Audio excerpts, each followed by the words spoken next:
Hey everybody, this is Ernie Vaughn coming at you from 6 Mile, South Carolina. Tonight we gonna be starting probably a series because there's just so much to it. But building the bluegill pond I've been telling y'all about. We started construction on it. I have, and my grandson set me. I've got a guy coming over tomorrow. But we'll go show you some of the construction aspects of it as well. But tonight I want to go over 3 or 4 things what I think is the benefit of building one of these things. So number one is the benefits. There's many.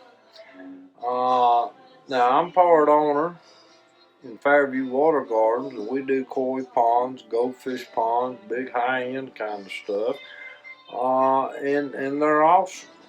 And you can raise bluegill or whatever, in some of those too. But the biggest thing in the benefits of what I'm doing, and I'm going to show you the process, what we're doing, I think it's cost.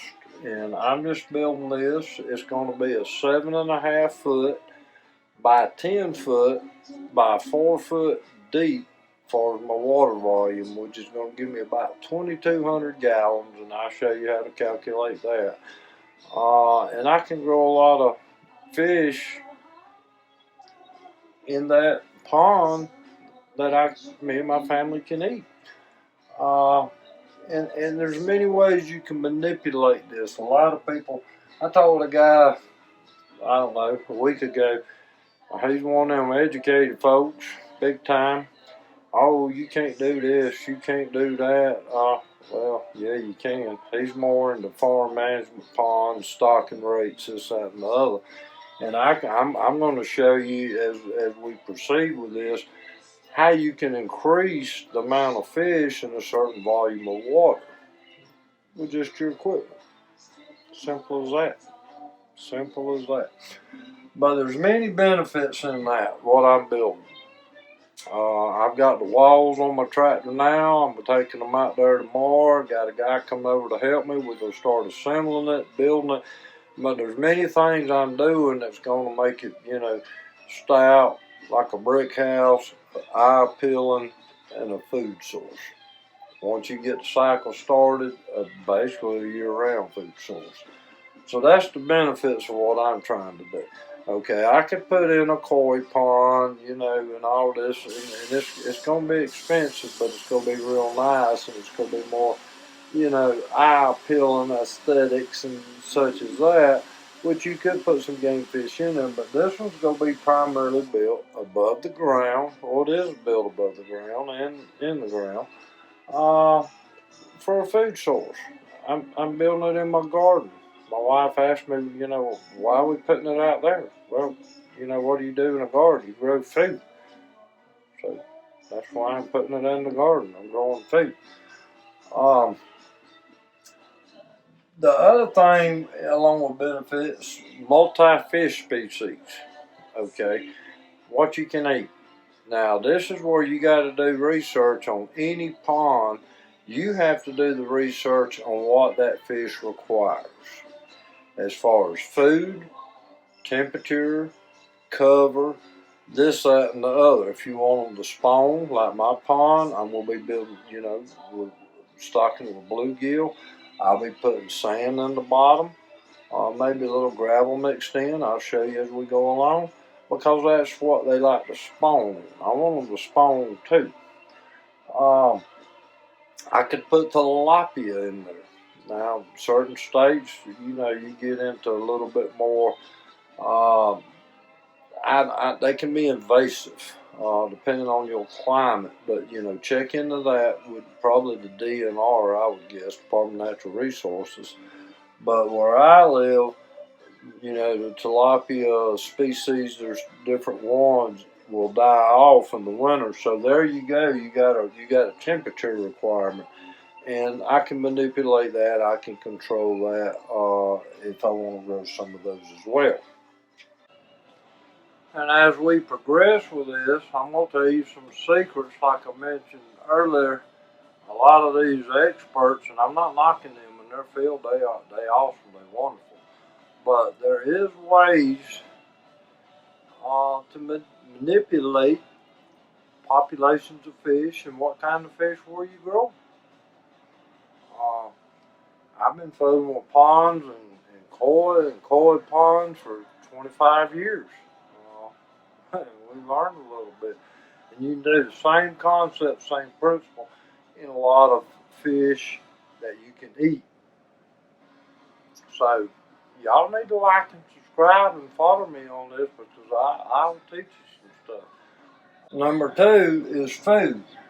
The way I'm doing mine, and you can do whatever you want about it, however you want once you understand how it works, is food. Once I get my cycle started with the fish that I want to put in there to feed, grow food, just in my garden, just like, tomatoes, stuff I can do that year round. Great source of protein. Fish is really good for you, especially raised right. And that comes into fun. If you're an old kid like me, the pond I'm building, as well as my grandkids, whoever, I can go out there when they get mature enough. I can net them, I can fillet them, I can freeze them, I can eat them fresh. I can let my grandkids go out there. I'd be there helping them because it's a liner the right depth, like they can put a fishing pole in there and catch something. So, that's one thing we don't get enough of in life, I think, is fun. We need to appreciate what we got and take time. I always say that, smell the roses, just have some fun. What's better fun than catching fish? What's better fun than eating something that's good for you that you grow? If you wanted to, you could put koi in that. Koi ponds, the big difference in the koi ponds, the decorative ponds, and they're awesome. We put a lot of them in. My son-in-law, he's put some very high-end ponds in, koi ponds. And I'll get more into cost and all this too, versus what I'm doing as far as growing fish, as far as a decorative pond. A nice koi pond, they're beautiful, they're relaxing, so many benefits to them, so many people love them. I've got a big one I want to build probably next year in a little garden area, not my food garden, but a garden area where you just go and relax and chill. But a koi pond is usually put in the ground all the way. A lot of rock work, waterfall, a lot of stuff that costs a lot more money. And I'll explain the cost on what I'm doing as well. But the point is, what I'm doing now, it's not decorative, it's a food supply. With the Corona, with the everything, with the whatever, you grow your own stuff, so self-sustainability. You don't have to do aquaponics. You could incorporate aquaponics.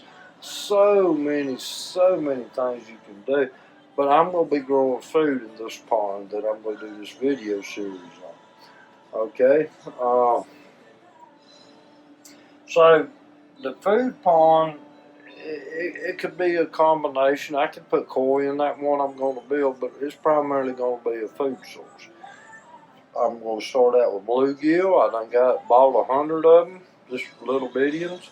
I'm going to grow them out, and that's something I can each year, if once they cycle for that 8, 9, 10 months, whatever maturity, you want to catch them up, fillet them, fry them, whatever you want to do with them, and eat them.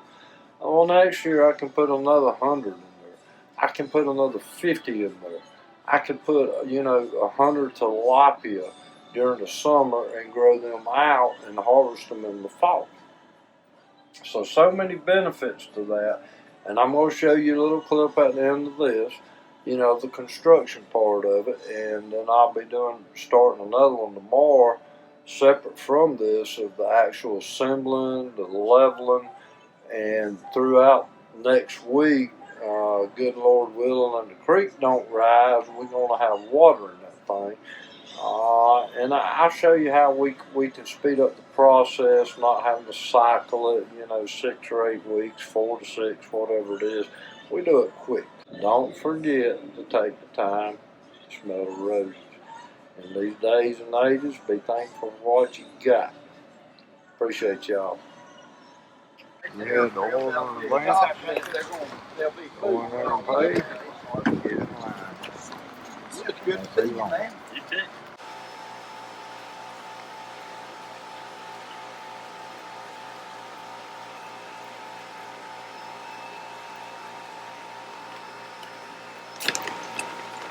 Trying working out pretty good, bro.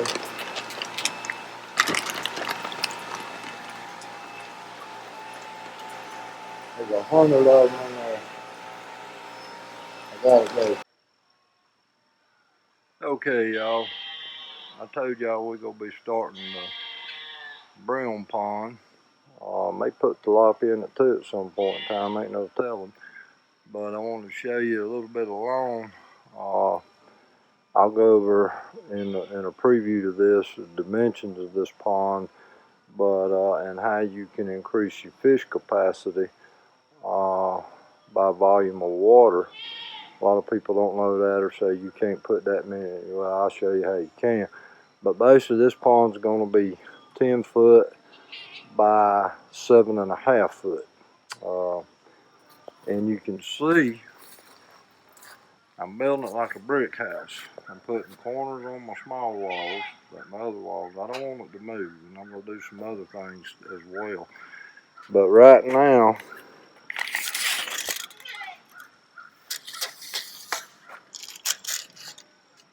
we're at 33 inches.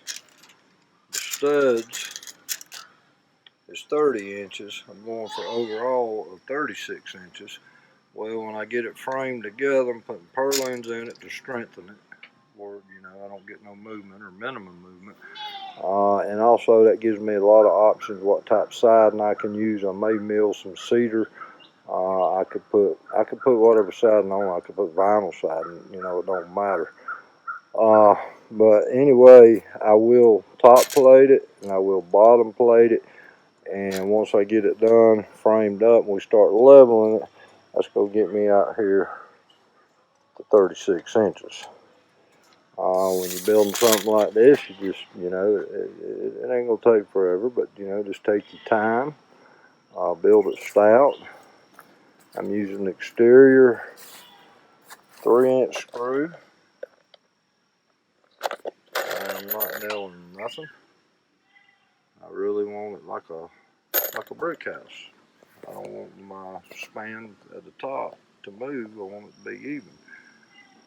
So there's a little bit of what we've done so far, and like I said, put purlins in there. That's what I call them anyway. I just mark me a center line, and then I put them every other one. That way I can get to it with the screw gun. I don't have to fight with it. And fixing to get on the next one. All right. Okay, y'all. I got the long wall built and on the tractor, both of them. I just want to do a little short video on this to just show you an idea. On the introduction video prior to this, I will give the dimensions. I have one more short wall to build. It'll have the corners on each of it. I'll build it tomorrow. This is going in this video, but tomorrow I'll be start filming that, and we actually put it together, flip it over, put the top plate on, flip it over then, put the bottom plate on, getting it leveled, getting it ready for the next step. But I just wanted to show you, we're getting closer to the next step. Y'all have a good one. Don't forget to like and subscribe. See ya.